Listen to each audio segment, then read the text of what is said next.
act like you never seen an Aboriginal before. Like you're not happy for me now, I got my foot in the door. And they don't want to see me do it, they'd rather hand me a beer so I can go and mess my head up and forget a career. Oh, there you go, started like the DJ scratches. I'm like a jerry can in a box of matches. Explosive, it won't take long until you know this. My royalty checks are the proof I wrote this. You give me dirty, looks like you want to fight me. Now your daughter wants to grow up to be just like me. I bet you hate me now, cause your boys and your brothers want to date me now. Black and diddly, yeah, you know what I mean. And if you don't believe me, bring your crew, bring your team, cause you think it's just a show. Cut the lights, close the curtain. Trying to shut us down, but it's just not working. Thank you so much for having me. I am Naomi Wenitong, and I'm going to start off with a very broad statement. It's more than just music. Now, I don't have any degrees or doctorates or PhDs or any piece of paper that formally qualifies me for anything, really. But what I do have is life experience. So I'm going to take you on a journey with me right now. So open your minds. I want you to imagine that you wake up in an unfamiliar bed, in an unfamiliar room, and in the distance you can hear a man talking to somebody else, telling him that his wife and children are going to come visit very soon, but don't be alarmed if he doesn't recognize them, but they are in fact his wife and kids. I was laying there thinking, oh my goodness, do I have a wife? Have I got kids? You know, I wasn't even worried about where I was at that time. I was eager to find out, you know. So he came into my room with his clipboard and everything. And he said, hey, you've actually been in a horrific car accident. Now, he went to go through all the injuries kind of thing. And he said that I'd broken my leg, broken my wrist, my ribs, my cheekbones, my jaw in 4 places, and I was pronounced dead on the scene. I was like, yes, but do I have kids? Good way. And he said, oh, no, you don't. And I was like, phew. And it's not that I don't want kids, like we all want kids, but you'd want to recognize them when they come visit you, because I'd be like, hello, darling. Now, who's your mother? Like, that would mess a kid up. Anyway, my memories at this point, the best way I can describe it is like fade in, fade out type of thing. So that memory faded out, the next memory faded in. And I was sitting in a wheelchair in what looked like a common room or a lounge room or something. There were other people there. And I was sort of sitting there just, I don't know what I was doing. It was like I was sitting in the middle of the room. I don't know what. And this guy comes running up to me, okay? He was probably about 17. He comes running up to me and goes, hi, I'm Craig. Do you know why you're in here? And I was like, oh, something happened, you know. And then he started talking about why he was in there. And he said, oh, they told me that I had a motorbike accident 2 years ago. So I've been in here for 2 years. And I was like, 2 years? Then he ran off and just, I don't know where he was going or whatever. And I was thinking, he's been in here for 2 years. I wonder how long I've been in here for. And then he came running back, you know, disrupted my whole train of thought and said, hey, I'm Craig. Do you know why you're in here? Oh, my goodness. I went, hey? And then I was laughing, but he was not joking. Then he kept going and talking about how he had been in a motorbike accident. I sank down in my wheelchair and I was thinking, where the hell am I getting out? But I couldn't. And then I looked around and I was thinking, this guy is crazy. You know, I was going to say to someone close to me, check that guy out. What's going on? But the guy closest to me had like a bright orange helmet on. I don't know. And then there was an older lady dancing around with a bit of material. I was like, oh my goodness, they're all crazy. And I'm one of them. At that point, I was like, that's how I figured out that I had a brain injury and I was in a brain injury unit in a hospital. Well, I mean, I'm sure the doctors told me 70 times a day that I had a brain injury, but that's how I remember it all happening. And so I'd been in there for about just over 2 months, they tell me. And so I had grown really close to my fellow patients, you know. We were really close. And we were so different to each other, though. Like, everything about us was different. Our age, our race. There were some people in there that didn't even speak English. So we were really different, but we were like best friends. And my theory is that we had forgotten, because the only thing that we had in common was the loss of memory. So my theory is that we had forgotten that we might have been rich or poor or homophobic or sexist or racist. We had forgotten all of our hurts and insecurities, so had no judgment on each other. We were like best friends, like innocent children. Now, at this time in my recovery, I'd forgotten a lot of major things. I forgot releasing songs that went platinum on high rotation on the radio. I forgot even doing the covers of these albums and stuff, just doing the photo shoots and stuff. There's so many things that I forgot. I forgot touring the world, sharing the stage with amazing artists. I forgot all of that. I forgot traveling so much. I forgot tours, radio interviews, covers of magazines, walking on the red carpet. I forgot all of that. I even forgot shooting film clips, and there's a lot that I did, I even forgot that my grandmother had passed away. This is the grandmother that I lived with. So the big question is, the million-dollar question is, how could I forget all of these major things in my life, but I didn't forget one single lyric or melody of the songs that I had written? Now, I did forget touring them and promoting them and all that kind of stuff, but I didn't forget the music. The music was still in me. So I started to think, okay, there must be some kind of link between music and memory. Maybe if I jog my memory with some music, I'll figure out who the hell I am. Was I famous or something? If I'm famous, where the groupies at? Nah, no. Anyway, nah. But so I thought about how I was introduced to music in my lounge room by my parents' reggae band.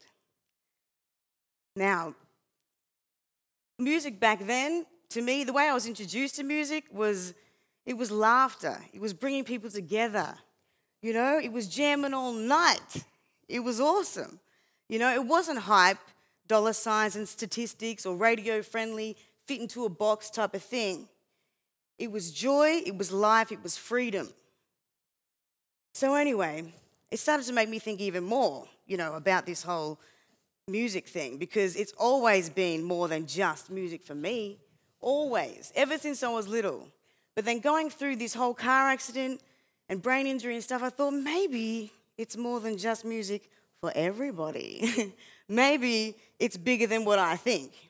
So I started to think about, again, the link between music and memory. And I exhausted myself trying to think about the first song that I'd ever learnt or heard or wrote, And I really, for days, I was like, oh, I wonder what it is. And I was thinking about, I even Googled what was on the radio at that time and stuff like that. But then I realised it's the same song we all know. A, B, C, D, E, F, G, H, I, J, K, L, M, N, O, P, Q, R, S, T, U, V, like a diamond in the sky. Like that has nothing to do with what I'm talking about, but that is weird. That's the same song. Anyway, back to it's more than just music. If you hear an old song, but it's familiar on the radio, it instantly takes you back to where you were in that time of your life, like back to high school, even primary school, your first kiss, all of these things, music is everywhere. There is nobody on the face of this planet that hasn't been affected by music in one way or another. It's in your car, it's at the restaurant, it's at the bar. Music is celebration. It's birthdays, weddings, it's funerals. Music is falling in love, baby. Music is looking into somebody's eyes and saying, baby, I love you. I love you with my whole heart. There's billions of people in this world, but I choose you. You're the one I want. You are the one I want. Ooh, ooh, ooh, honey. The one that I want. But music isn't just falling in love, ladies and gentlemen. It is also falling out of love. We are never, ever, ever getting back together. Why? You want to know why? Because if you want to be my lover, don't get with my friends. I thought that was common sense, but anyway, nah. But if you think about all of this, okay, music is all of these things. It's a communication tool. It brought me from nothing to everything, to even standing up here right now. Music it triggers emotions, memories, all of these things. If it does all of these things, it can even take me from a poor family to the world stage, share the stage with artists that I love and I look up to. If it can do all that and then even give me the confidence to get on stage or even be standing here right now talking to you about my life, all of that kind of stuff, even giving me the confidence to perform for the camera, to even walking on the red carpet, like, hey, I'm here. No. But, you know, all of these things, it can do all of those things. And on top of that, give me the confidence to scrap the whole commercial scene, the major label, and dive into the depths of the Australian hip-hop music scene with The Last Connection to write about songs that and issues in this country that nobody wants to talk about. And I don't even just mean Aboriginal issues. I mean, we're a multicultural nation. Like, what is going on here? If music can give me the confidence to do all of these things, you've got to believe me. You've got to agree with me. It's more than just music. Now, I want you all to experience your own little music miracle. When you go home tonight, I want you to put together a happy playlist. Okay, some of you already might have this going on. Some of you already might have caught on to this whole music, it's more than just music thing. But I want you to go home and get all the songs that you love that make you feel really good and put them all into one playlist. My playlist has a lot of Rick James in it. Don't judge me, I've got something going on.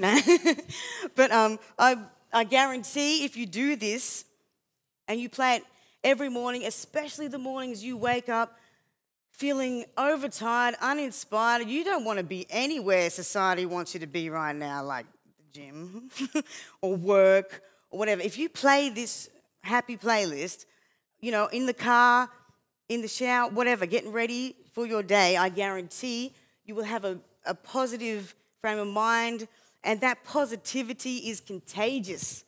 Anybody that you interact with that day will walk away feeling more positive than they did when they first saw you. Now, well, some people won't. Like some people, music's not going to help them. But once you know the impact that music can have on your life, you will agree with me. It is more than just music. Thank you so much for having me. I am Naomi Wenitong. I'm going to sing, before I go, I'm going to sing you a song because I can. Now, this song is actually, I wrote this song like a happy playlist kind of thing, one of those songs for that. So when you wake up in the morning, you don't want to do nothing. You don't want to stand up on stage in front of everyone looking at you, you know, and get your makeup done. Everyone's judging you and what you're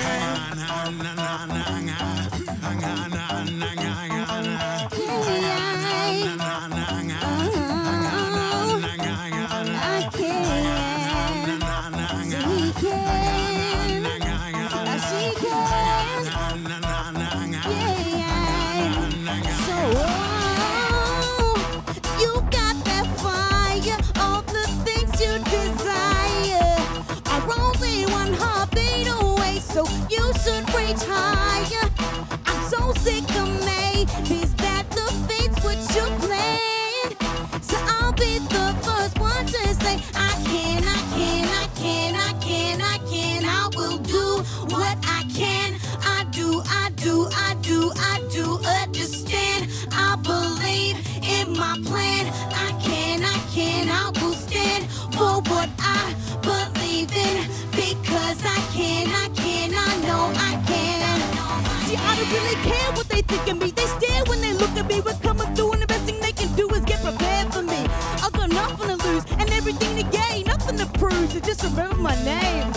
When it gets harder and harder, I just get smarter and smarter. And when the going gets tough, I just work harder and harder. Cause I'm grind, plus I never postpone. I swear I'll never be a victim or top puppy syndrome.